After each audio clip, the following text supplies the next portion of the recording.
everyone. Welcome back to the Wealth Preservation Podcast. We are joined again by the Olde Virden Tennessee Pepper Company founders, Allyson and Chris Virden. And as always, I have my co-host here, Josh Saunders. Josh, how are you? Good, man. We are excited to talk more chili peppers and entrepreneurship, two things that I am very fond of. So this should be another great episode. Yes.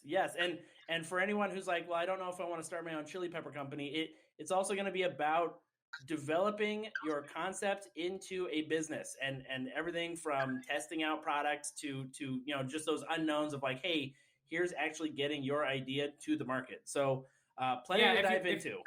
If you listen to our first episode, Allyson and Chris were like, hey, everybody should start a food company. It's super easy. Like, you'll be making money hand over fist in like an hour. So just get it going like as soon as possible. They did their I think that's what they said. That covers it. Yeah, they did their last episode on the beach drinking Mai Tais, and we weren't able to do both episodes at one time because they just were like, we got to take a nap. We got so much time, we てtake a nap. So much time on our hands now that we're wealthy business owners. Just easy life, the easy life.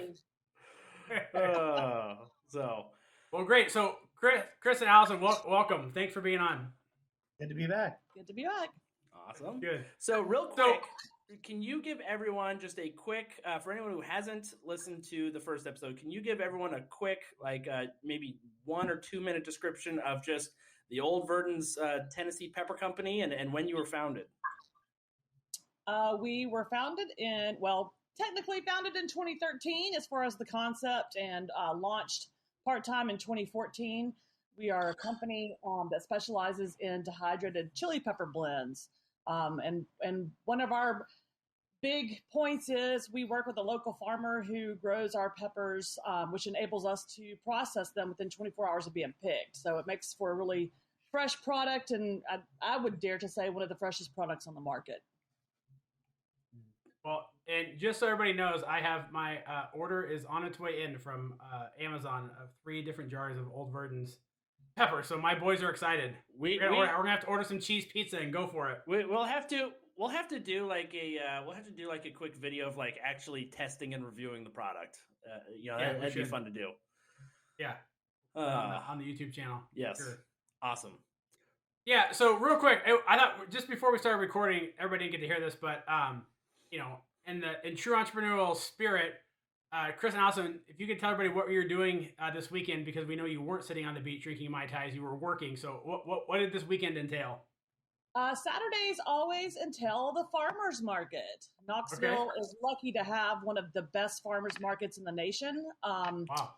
And happens if you're ever in Knoxville, you definitely got to check it out.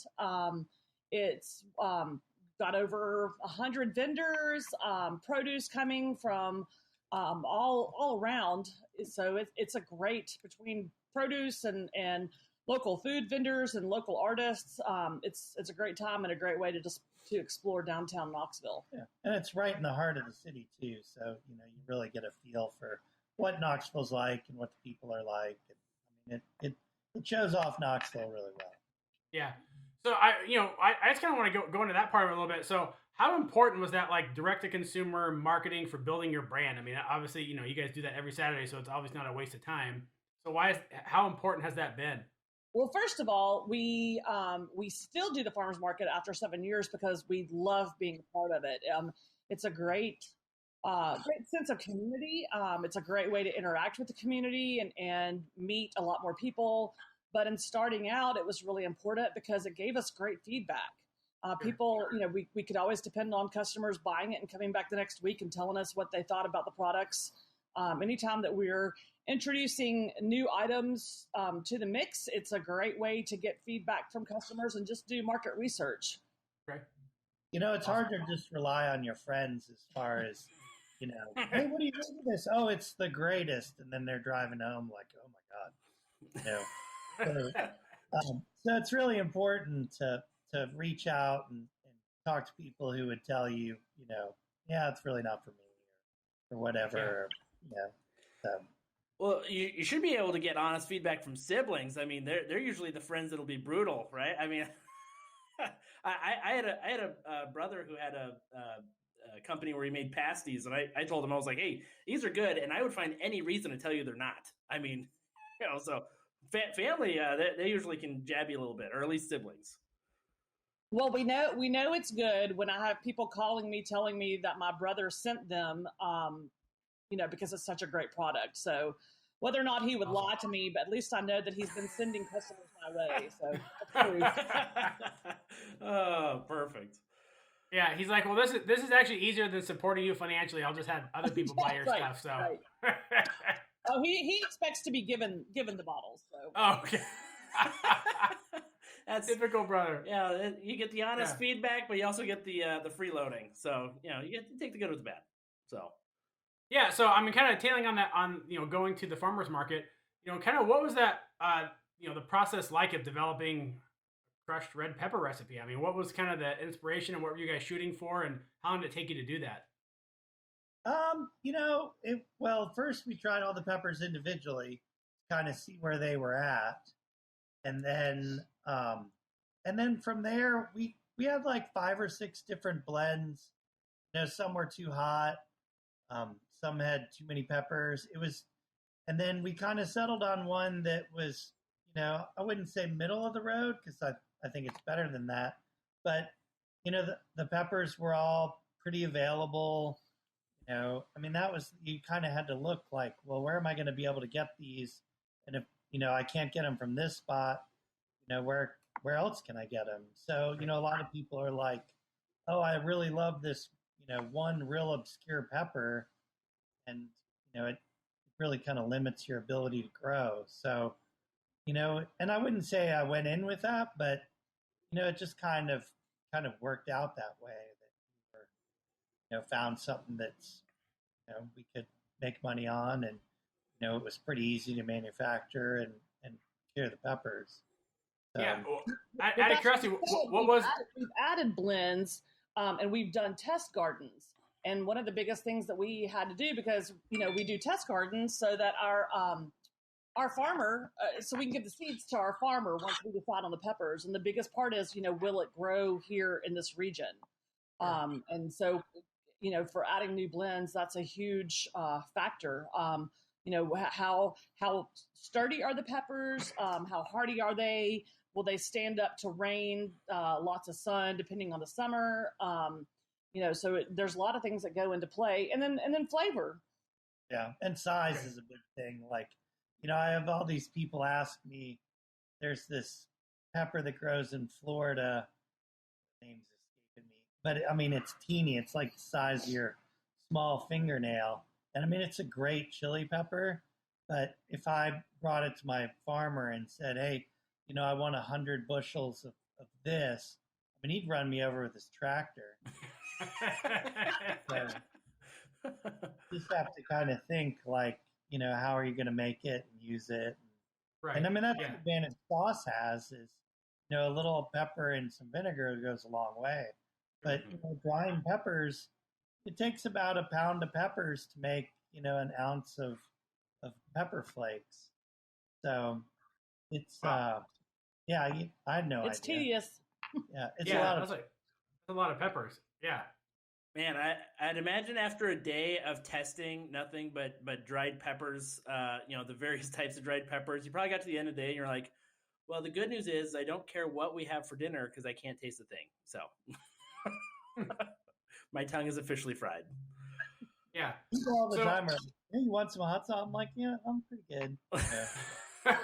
Probably the key to, the whole thing in starting this was that, we wanted the first blend to kind of replace that generic jar of crushed red pepper. So number one, it had to be more flavorful, but we also didn't want it to be so hot that you didn't taste the flavors of the peppers. Mm-hmm. And I'm not a super, believe it or not a super hot, spicy fan. She's not a chili head. No, I'm not a chili head. So for me, like the Tennessee jerk, that's our Caribbean and African pepper blend, and it's got some heat to it, and I can stand a little bit of it.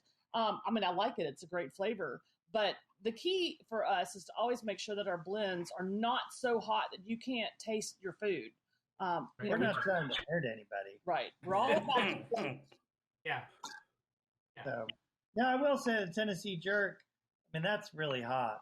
Like, and that kind of came about, when we first had our product, we were going for like the 95% of the market that, wants a little something spicy, but doesn't want to like experience it 2 hours later.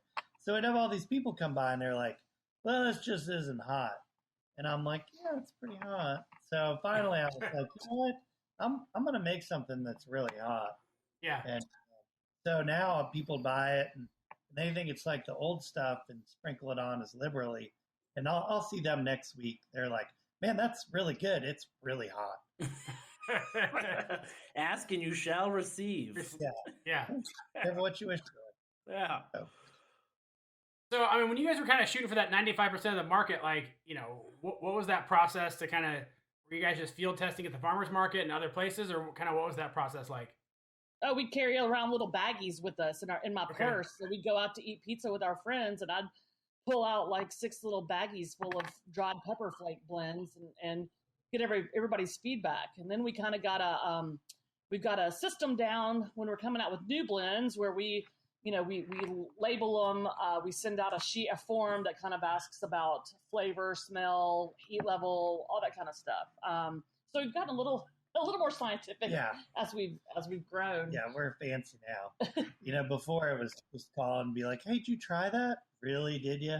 And, so but you have certain people that you trust that are real excited about the product, and, feel comfortable saying, this kind of missed the mark or this could have been a little different. So, that's really important as far as, coming out with new things. Because you get excited about stuff. And if you need an official pepper taster, you can put my middle son on that. He is all about the chili peppers on his pizza, and he is a connoisseur of them. So awesome. He is very excited about the Olde Virdens that are coming. It's an excuse for us to get another pizza. He's really excited about food in general. I mean, he's a food enthusiast, for sure. He is a food enthusiast. Well, there is a lot of great pizza in Knoxville. All different types. So, I mean, you could pretty much, it's as varied as our peppers. That's awesome. So kind of the feedback process you guys go through is you guys send test samples out to, do you guys have like a group or a mailing list or just friends or people you trust or what? We, the second go round, we sent them to friends, family members, and then we also kind of like through the farmers markets have gotten to know people who have said, hey, in the future, when you're testing out, we'd love to kind of be a part of that. And so we've kind of kept that list, and we'll send it out to other people who Olde Virden super fans. Yeah. Gotcha. The super fans. The groupies. They're groupies. Yeah.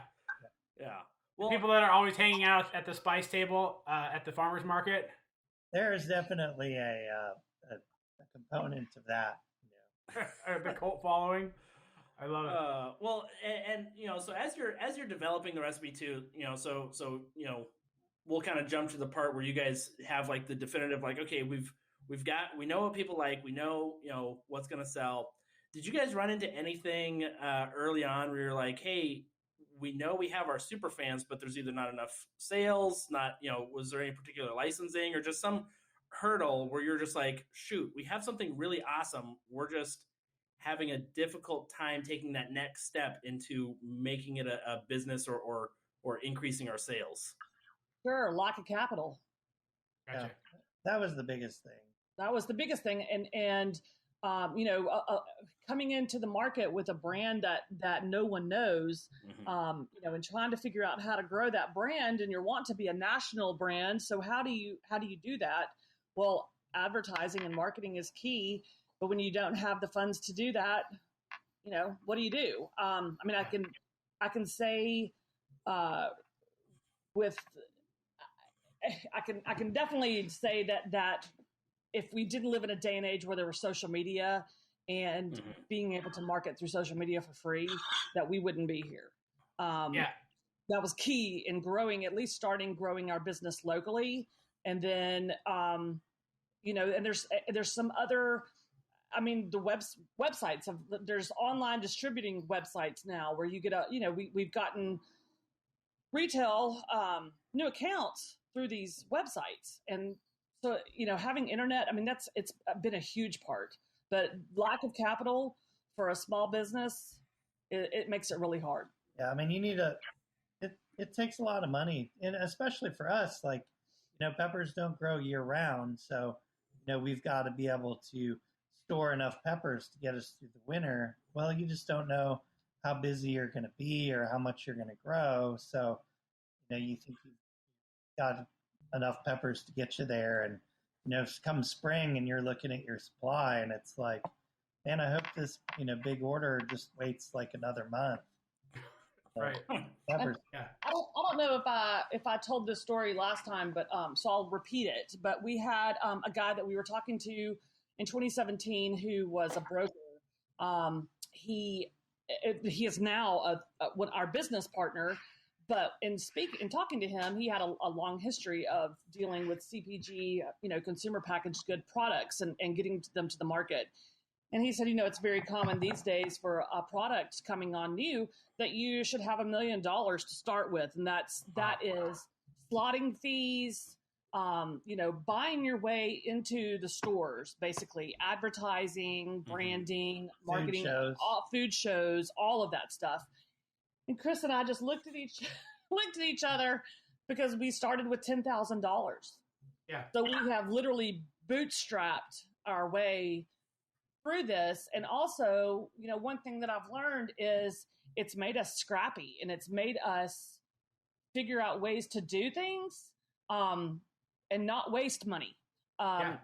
We've made a lot of decisions over the past 8 years that I look back and I'm like, wow, we're so lucky that we made that decision, not knowing what we know now. But we did it because we had to pinch every penny and, try to figure out how can we do this the best way we can, with hardly any money.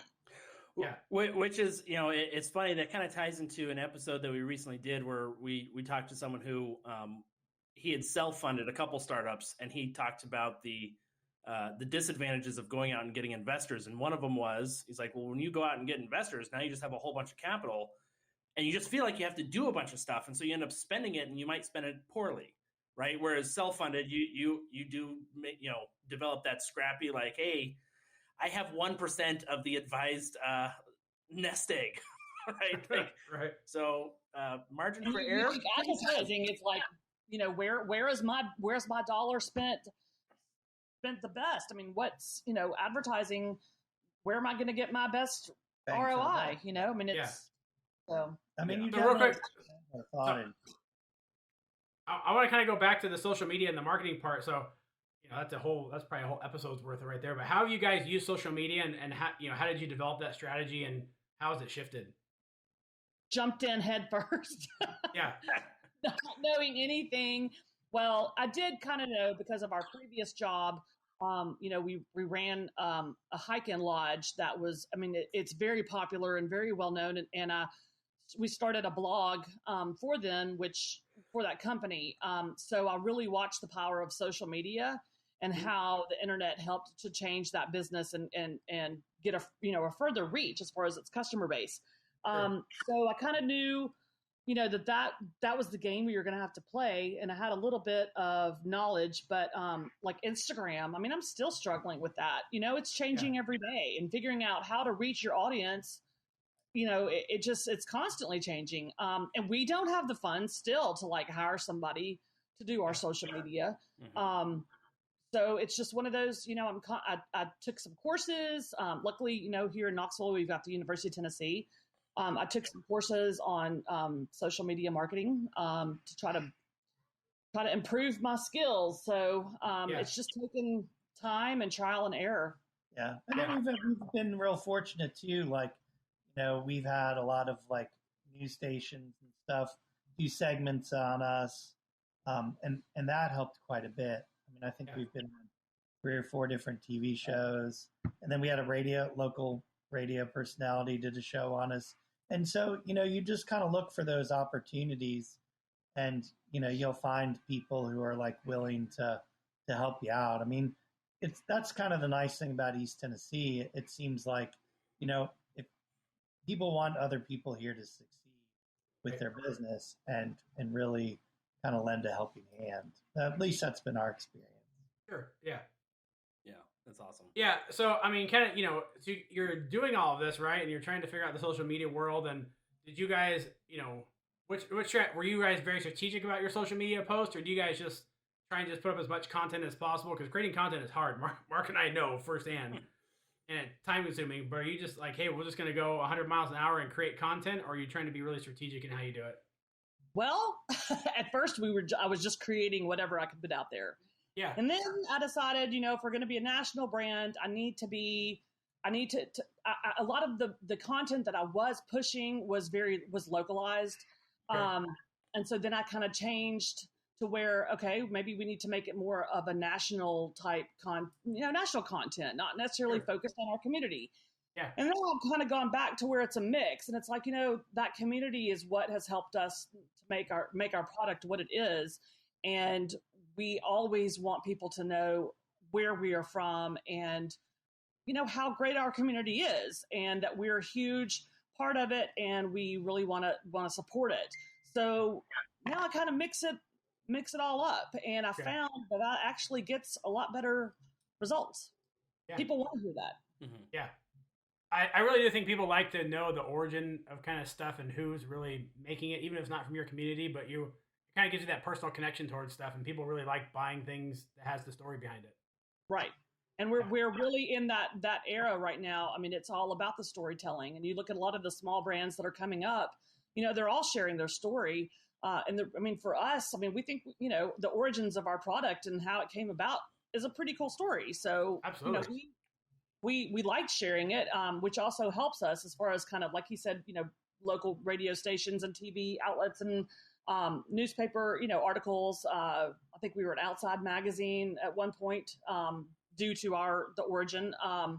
So yeah, the story's huge. It's a big part of it. Yeah. And if anyone wants confirmation on their cool story, you can check out episode 1 where you can hear about them bawling their eyes out as they're drying peppers in their house and shoving towels underneath the doors.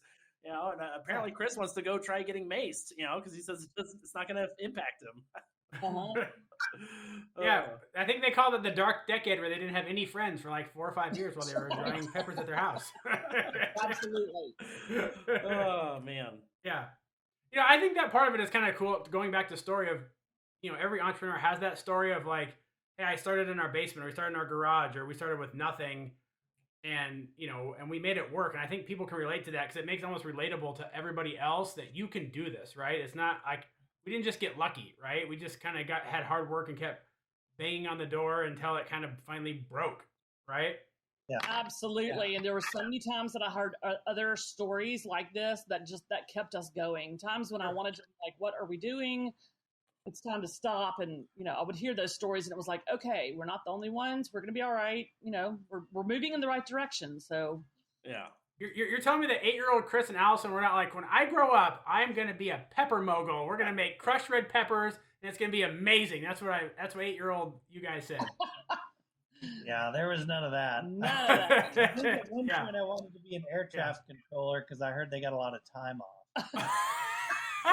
Hey, I think we call those leisure lovers. Like, I'm going to pick a career where I get a lot of time off. Yeah. We're still leisure lovers. What happened? Yeah. Well, let's kind of start walk down that process of, setting up and getting into your first stores. Like, what was that process like? You're like, you have your jar of chilies and you're like, how do we have people go buy it? How do we do that? Well, our first, so in a lot of my research, one thing that it kind of pushed that a lot of the research said was kind of think of your product and think of your area as a bullseye and really grow it as a bullseye. And so you want to kind of, look at, like, at the time we were in Gatlinburg, so let's look locally, what stores. And we had a friend who owned, and he still does, he owns a pottery studio called Treasure in Earthen Vessels, just to give him a plug. And he was like, I would love, lots of tourists came through there, and he was like, I would love to have your product on the shelves. And so he was our very first customer. So, and that's a store, and so we kind of grew it from there as far as other small stores. And then there is a local co-op here in Knoxville who was our first, what we considered to be grocery store. which was super exciting, was the first place to get us on the shelf amongst other, food items and and the process, was interesting. I mean, we learned a lot as far as that process and filling out the applications and what they required and that kind of thing. How often they review, it's the grocery business. It's not like, they're constantly looking to add a barbecue sauce or something like that. A lot of those categories, they make the decision for the category once or twice a year. So if you miss the opportunity, you've got a year wait before they go back to it. Gotcha. So Gotcha. I had no idea. And then we had a local grocery store they've got 130, maybe more than that now, locations throughout the East Tennessee, Southern Virginia region. And so our local store said that they would take us on and put us on the shelf, which was great because we had about a year and a half of selling it in that one store before we actually were able to get it into the rest of the other locations. Mm-hmm. But it was our foot in the door, finally. Took us a little bit. But boy, when that day happened, it was like Christmas. It was really funny. We drove up to their main distribution hub, and there's all these tractor trailers backing up to these big garage doors. And we pull our little Kia up to it and open up the hatchback and pull this crate out. It just looked surreal. We need to get another vehicle. Well, I was a little worried. It was 6 o'clock in the morning and it was dark. And when you pull into this warehouse distribution area, there's like 5 big warehouses. And so you pull up to the gate and they say, okay, you go to warehouse number 1, you're in slot number 6. So you go in and you back into slot number 6. And I'm like, man, it's super dark. Like, what if a big tractor trailer tries to start backing in and doesn't see us? Yeah. And the roof of our car was level with the floor we were loading into. This I love pallet up over our heads and sliding it in. But even the guards there were like, "That's pretty cool." Super supportive. They were like, "One of these days, you're going to have your stuff on one of these tractor trailers." Hopefully soon. Awesome. Yeah. Yeah. Well, those are the types of things where, people see those big semis backing up and they're like, well, there's no way I could get my products, to that level. It's like, hey, you don't have to, right? I mean, obviously you can still distribute if you're much smaller. You don't have to be one of those big distributors. So you can still distribute in your Kia Sorento. You'll be just fine. Yeah. Luckily now, though, we do have an extended one of the Mercedes Sprinter vans. So we've really scaled up. Yes. So when you on that transition where you guys were officially getting into stores, did you guys have maybe an overhaul of hey, if we're going to be on shelves, there's things not recipe related color scheme or label design. Did you guys do an overhaul of that, or you're like, nope, everything's good, just get it on the shelves and we'll deal with that later? Yeah, absolutely, we did, and that's interesting. So when we first started this, when we were first starting the idea, we thought, well, we'll just get a friend to draw up a logo. And then we thought, you know what, we probably should spend a little bit of money. If we're really wanting this to go national, we need to think ahead of the game and start off with a legit logo. So we hired a local company in Knoxville to create our logo, and it was a fantastic logo and design. Our problem being that we didn't, and we just didn't think about this, was that we really needed a brand, not the product product name to pop off, but you also want to start with a brand because our idea was to grow it for more than just one product. Mm-hmm. And we didn't think about that at the time. Now, at the time, our logo was great for the couple of SKUs that we had because it really stood out on the shelves. But in 2017, we started to kind of think, that, we've got multiple items here and we really want to grow the brand. And then one thing is, what would look good on a baseball hat? Gotcha. Yeah. Mm-hmm. Want your brand to be on a baseball hat or a t-shirt, what's going to look good? So we hired another local company, and they came up with the actual logo, which helped us to really, really broaden the brand, and gave us Olde Virden's Tennessee Pepper Company, which we didn't have the Tennessee Pepper Co. before that. So it really helped to try to we wanted, what would you put on the bottle for somebody in Washington State to know that this is a product that's coming out of Tennessee? Sure. And so the Tennessee Pepper Co. was important to us. And then this brand kind of helped to bring us all and bring it all under the, one brand. So yeah, that's awesome. Yeah. So what was it like the first time? So you guys kind of got into that one grocery store, but when you guys kind of had your first big account, you're like, oh my gosh, this thing we're actually going to sell it at scale, because obviously going to scale creates its own problems, right? You're like, oh man, we don't just need 10 pounds of peppers a day now. Now we need 100 pounds of peppers. So what was that first big order like? And you're like, this is amazing. Probably when we got into, we thought at first our Food City order, and that was the one that had the local grocery store. We thought that was a big order. And then we got an order to be into the local, the Kroger's in Tennessee.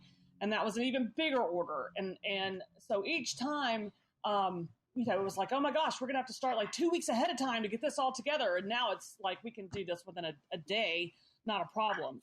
Yeah. But it's, we've been really careful. A lot of people, there's some bigger distributors that distribute to like all the Whole Foods or distribute nationally. And we've been really careful about not going with those large distributors just yet, because we're not ready, number one. Number two, they charge a lot of different fees. And we know that we can't produce that amount. And so, and once again, falling back to the whole bullseye, the target, we've been really careful about, okay, well, we've saturated our area. Let's move regionally.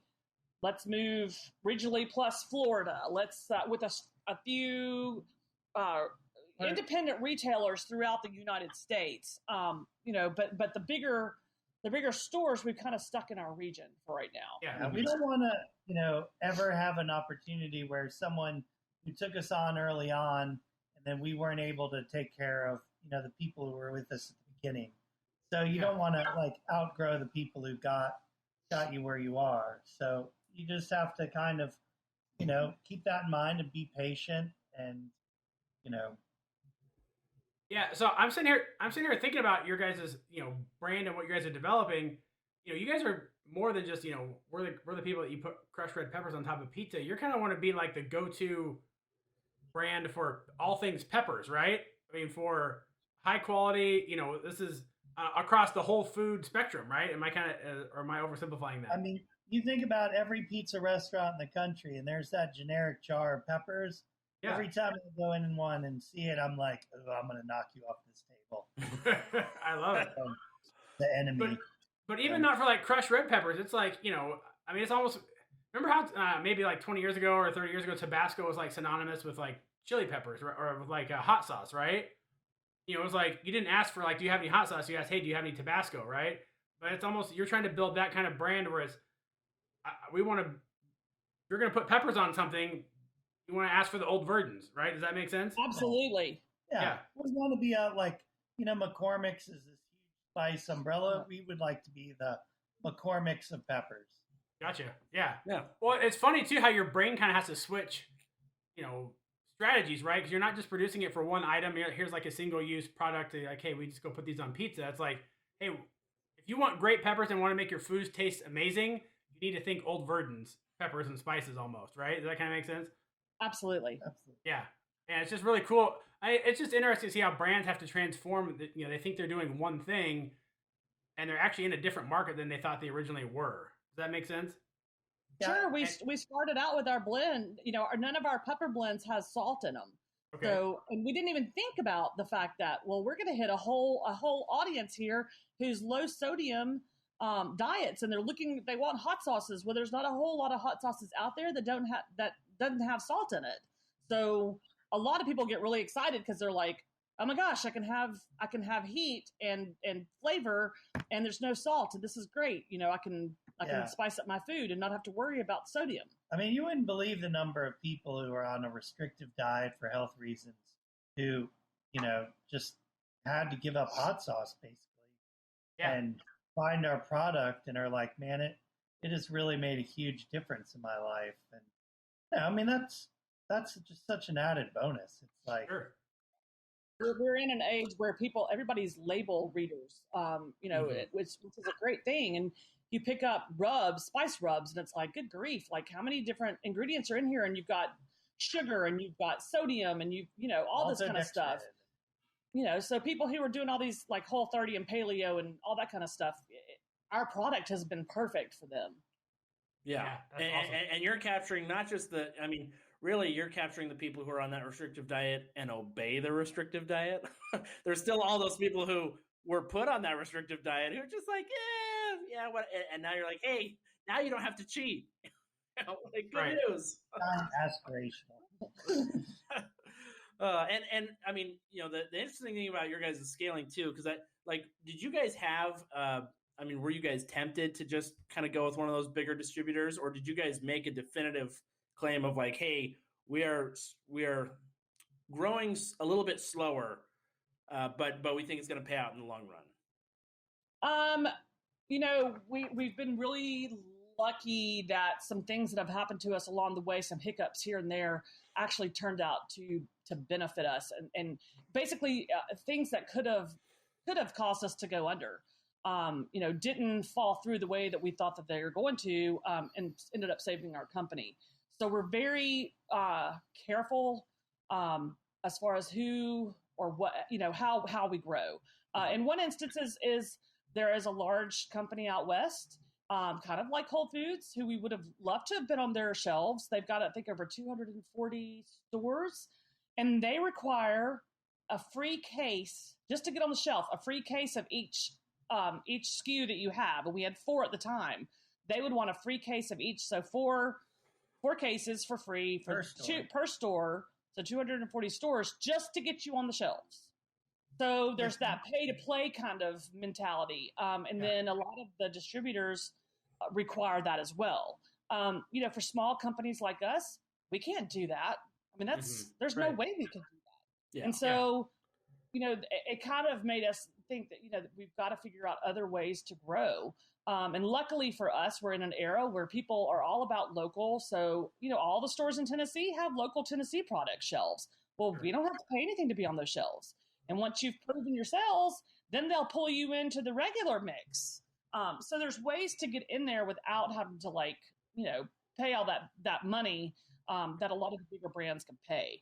And with that being said, you hear horror stories from other companies, other brands talking about these larger distributors, and how one incident can put them under. And we don't want to take that chance. So we've kind of steered clear of them for right now, and will for a while. Mm-hmm. Yeah. Okay. Sorry. A big part of it too is, we're kind of limited by our capacity on how much we can dehydrate in a day. So even if we got into, say, Costco said, hey, we want to put you across the country, well, I've still got to be able to dry all these peppers. So, we have to make enough money to buy, keep upping our dehydrator game. So, that's also a big, you don't want to grow past your capacity. Right. So, we're going to. And the other thing to think about is, so you get into a larger store and you're put all over the country. Well, other parts of the country don't know your brand yet. So how are you going to get things off, people to buy your product? It's not just getting your product on the shelf. It's getting your product off the shelf, because that's what they really care about. Yeah. So you don't want to grow so fast that, nobody in that area knows who you are. They're not going to pick up your stuff. So, just to throw some numbers out there, so we can cut this, or you don't have to give away any trade secrets or anything, but, just as a number, how many pounds of peppers do you guys process a year now? Last year, let's see, I think I added up that we did over about 30,000 pounds of peppers. All right, so we're estimating between 30 and 40,000 pounds of peppers last year. It's a lot of peppers. That's a lot of peppers. Yeah. That's a lot of peppers. Yeah, that's a lot of peppers. Yeah. So, when you guys were going to find the grower, right, and you guys kind of create that relationship with the local farmer, kind of what's his capacity, right? I mean, are you guys his only customer now, or kind of how does that kind of played out? I mean, the nice thing about that is we really haven't even scratched the surface of what he can do. I mean, okay, and that was another thing, peppers, he puts them in the ground, and it's not like you can just go out and be like, hey, I need you guys to back off growing for a little bit till he's ready. I mean, he'll call me and say, "Hey, I've got 60 bushels of serranos or poblanos or all these peppers." Well, I can only dry so many in a day. Okay. So it's, that was a big part of it is figuring out how I can run my dehydrator around the clock during pepper season, Right. and get going.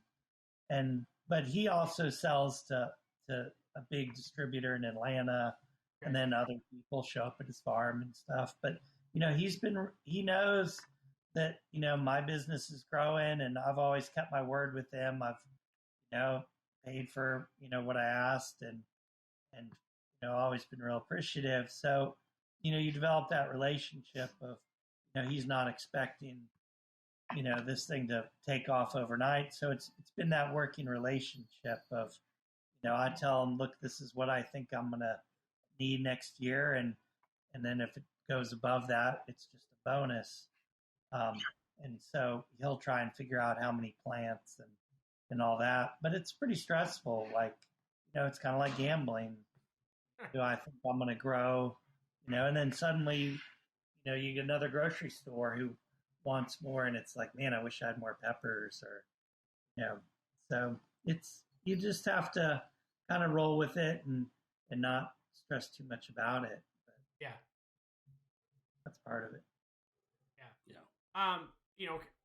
Kind of talked about that lesson of you guys, your business is kind of bifurcated, right? I mean, it seems like Allyson kind of runs the marketing and office type stuff, and Chris, you kind of run the production side of it, right?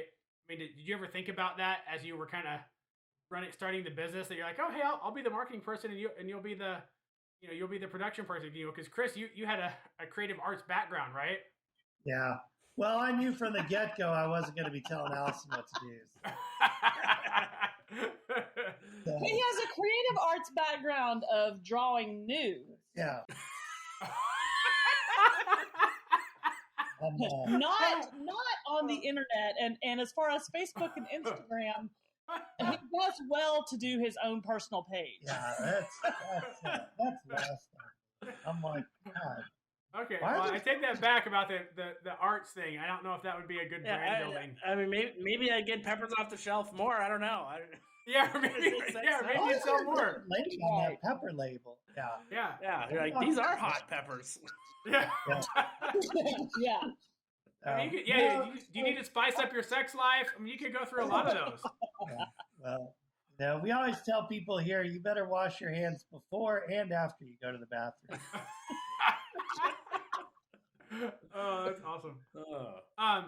Yeah. So as you guys were growing the business, though, who were some of those people that were kind of instrumental in kind of helping you get going? Did you guys read a book, or was there somebody you guys kind of followed on YouTube or Instagram or something like that kind of kept the juices flowing? Well, there was on Market Square, there was a small business City of Knoxville incubator that would give you advice on how to grow your business and stuff like that. And early on, we went and talked to him, and he gave us a lot of good advice as far as or it wasn't so much that he had a lot of advice, but he was very encouraging on saying, you're doing a lot of this things right. It's like having a business plan and looking down the road. We had a friend who was a lawyer who, gave us a lot of advice. And, he said, if you're going to fail fast, which is kind of terrifying, but we seem to have avoided that. So we didn't have a whole lot of mentors as far as doing what we're doing. It's just recently that Knoxville's gotten a lot more smaller companies kind of jumping into the whole consumer packaged good industry. So we're kind of, we were kind of the first ones. I mean, as far as I'm sure there's other small food producers in Knoxville. We just didn't know anything about this business. So, once we got into it, we started making those connections and talking to other people and doing, networking. So, people will find you, who are in the same boat and call you and ask you questions. It just kind of happens organically. Yeah. Mm-hmm. So kind of, Okay, go ahead, Mark. Sorry. Well, I was going to say, and so you had your your business plan, your business model. Are there any things that you guys are currently doing to just kind of fine tune or track and say like, hey, this wasn't our business model, maybe we should throw it out or include this? We were always initially saying, we just wanted to be wholesalers and sell to, grocery stores and other markets and all that. Well, we kept getting people saying, well, where can I buy your stuff? And it's like, well, if you go to the website, it's, it'll tell you everywhere. And, realizing how hard it is to get on the shelves and stuff like that.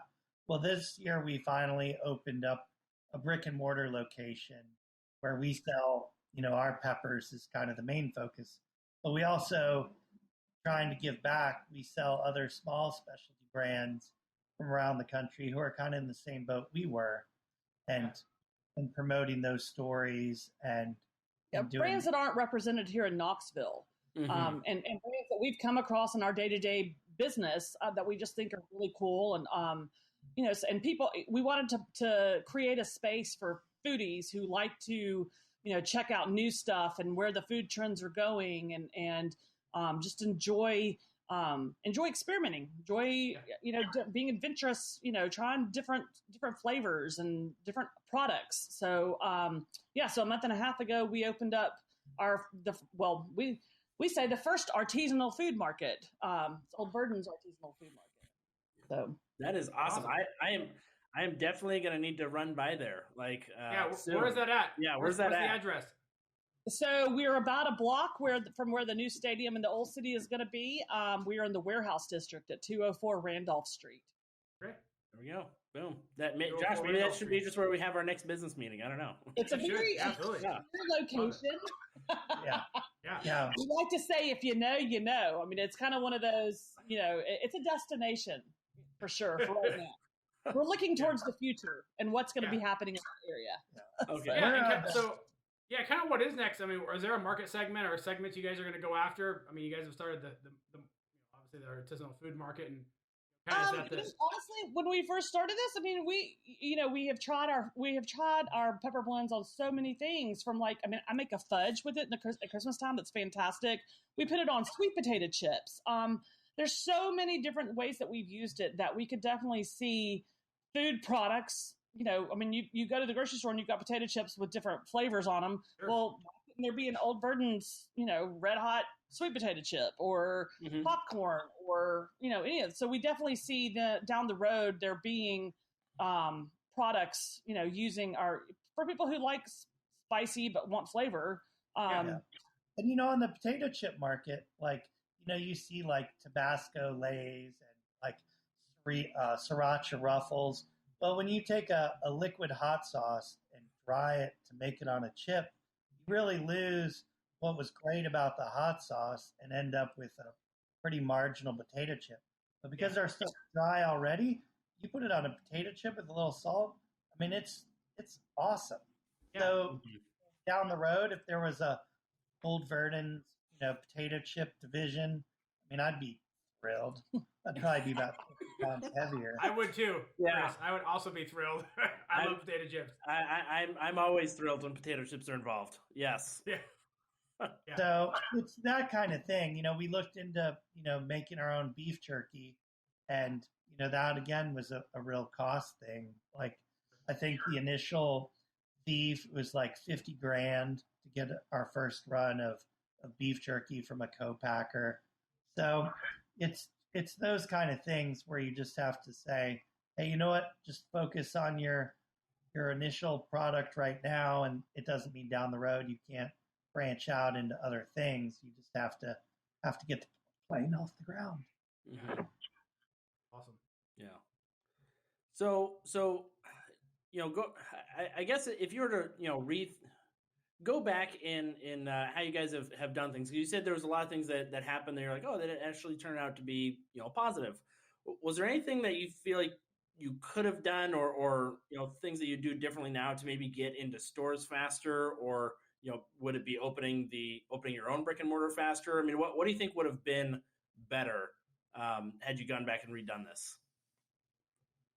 Honestly, I mean, the biggest thing is time. I mean, having the time, and it's been only 2 of us until this year. We just hired our first 2 part-timers. So, I don't know what I could have done differently in that sense. And honestly, looking back at what we've done and how we've grown it, I'm really happy with how we've grown it.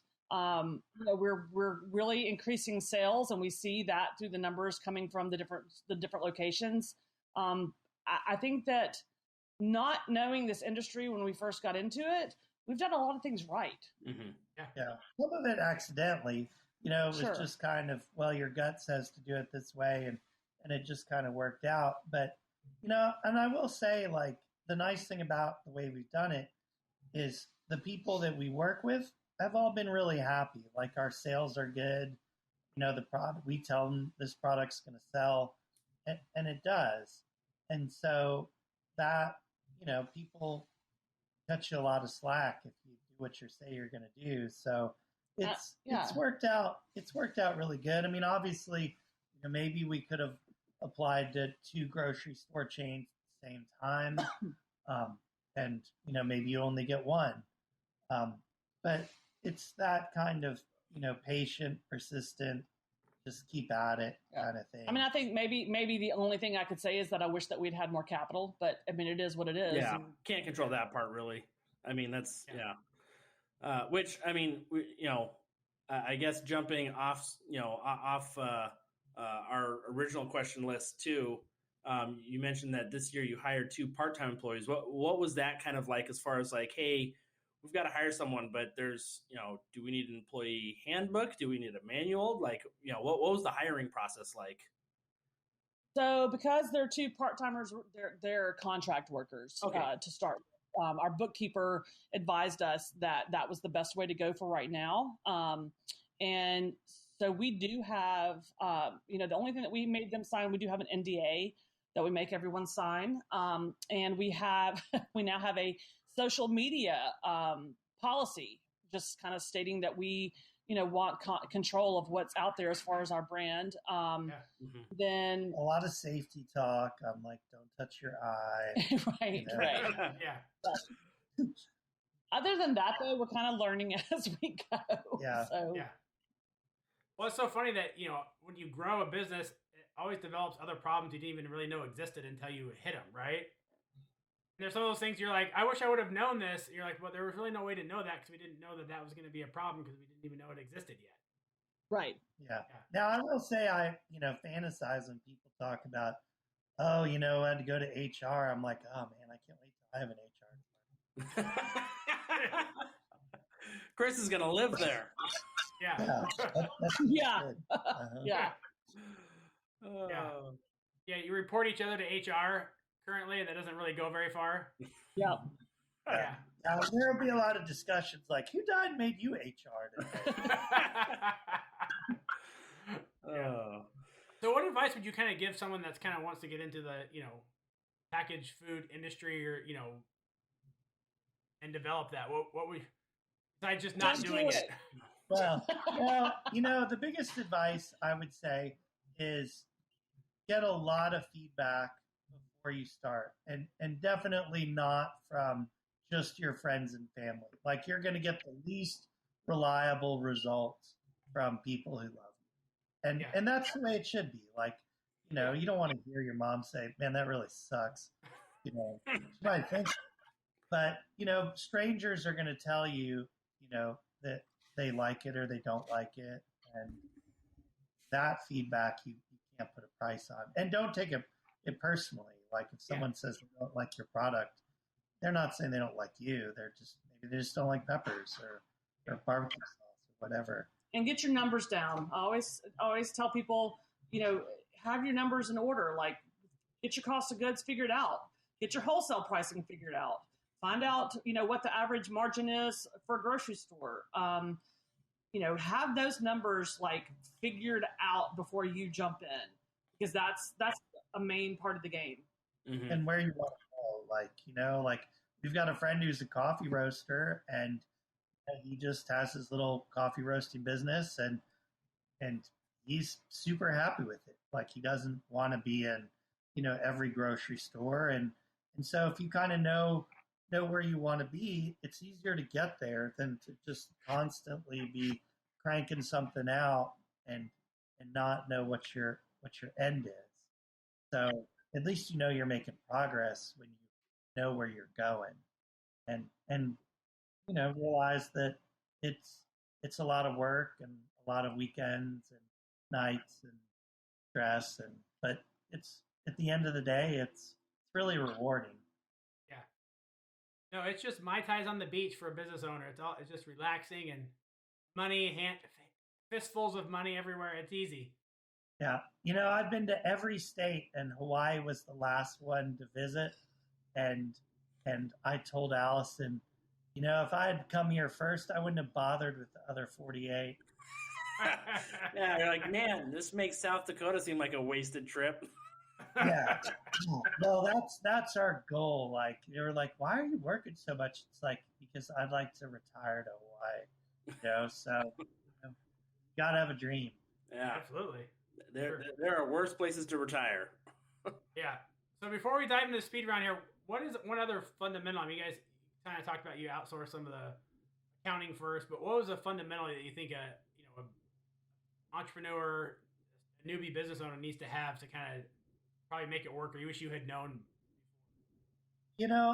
I think when we initially started, I was using not a commercial grade slicer and dehydrator. And I mean, I was making it work, but it was a lot more work. And I think I would have, if I'd known how great it was having good commercial equipment that was up to the job, I don't know what I would have sold a kidney to get it. Yeah. So, try and use the right tools for the job. And if you don't have those, then figure out something to work. I have a commercial coffee grinder that I grind all my peppers with. And, it was $400 used, but a commercial spice grinder is like $4,000. So, it's being able to improvise and do all that kind of stuff. Yeah. Yeah, I kind of know where to cut, where you can cut corners or get away with something else, and where you're like, man, we should really spend the money on this. This is a huge help. Yeah. So, awesome. And it always helps to have a spouse who's supportive.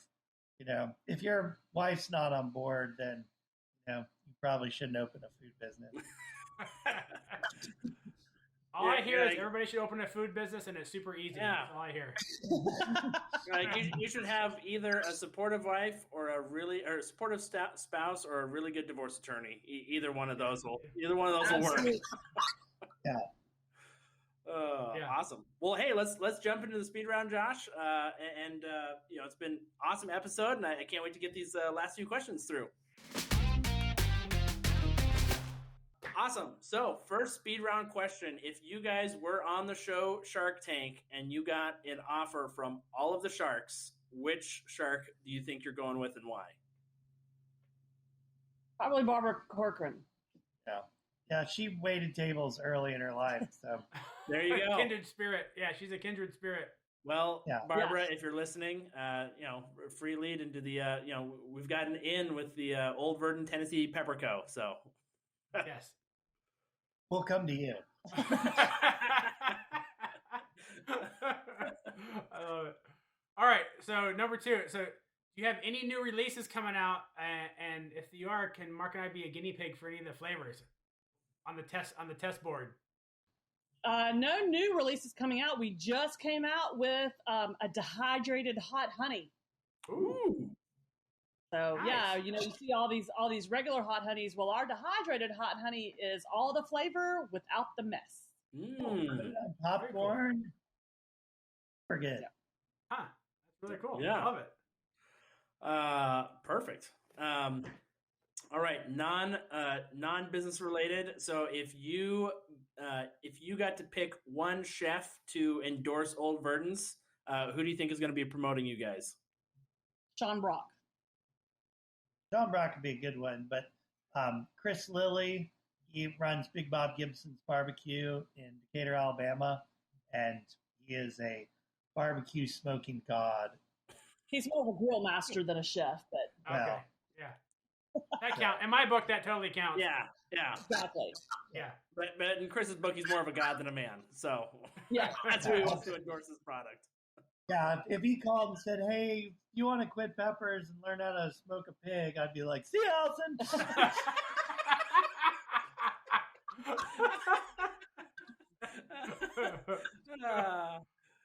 That is. I'm not expecting calls. So for either of you, last question in the speed round: if you could acquire one skill tomorrow, what would it be? And maybe I should say, besides smoking a pig.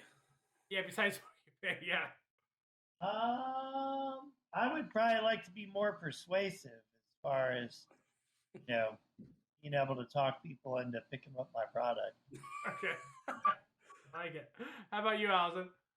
Oh Lord, one skill? Maybe being able to get my husband trained after 20 years. Nah, that's impossible. Yeah. Good luck with that one. We should have said practical skill or real skill. Yeah, practical. Right. Yeah. Something that actually works. I'd like to fly too, but that's not my skill. Yeah. That makes me very nervous. I've been working on it for 20 years. Yeah. You'll never break me. Oh, that's great. Oh man. Awesome. Well, hey, before we sign off, where can kind of tell everybody where can we get a hold of Olde Virden, how do you buy your products and come visit your store and contact you on Instagram, all that stuff. So we are on Facebook and Instagram. We have a website where you can purchase. We have free shipping. We are on Amazon. We are in over 450 stores around the nation. So if you go to our website and check the retail locator, put in your zip code, and it should help you find if there's a location near you. Yeah, and I will say, we're in Publix, Whole Foods, Food City, but if we're not in your grocery store, the biggest thing you can do is to ask the grocery manager and say, "Hey, I love this product. I'd rather buy it from you than order it online." Those people I just want to kiss. So, Hey, do we need to report you to HR? Yeah. Or I need to hire a more attractive sales rep. Like Chris is trying to kiss the clients again. Yeah. Yep. Good times. For anyone who does want to find their product, we will have links in the show notes. As always, go follow them on social media. Give them a like, give them a shout out, and obviously, if you want to test out some fresh peppers from the Tennessee Pepper Co., go ahead and click on one of those links. We'll definitely have the Amazon one on there, and then if you'd like to be in the good graces of Chris, go tell your local grocery store, "Hey, bring me Olde Virdens." Yes, more Olde Virdens. Well, thank you guys so much for taking the time to be on. We're excited. I'm excited to have peppers on my pizza and come visit your guys' store, and we're excited to be here in East Tennessee. So thanks for having us. Awesome. Thanks for having us. All right. Thank you very much. And lastly, nothing we say can and should be taken as tax, legal, and financial advice. If anything on this show sparked your interest, go seek your CPA, attorney, or financial counsel, or go ahead and give us a call, and we'll point you in the right direction. So thank you, everyone, and can't wait for the next episode.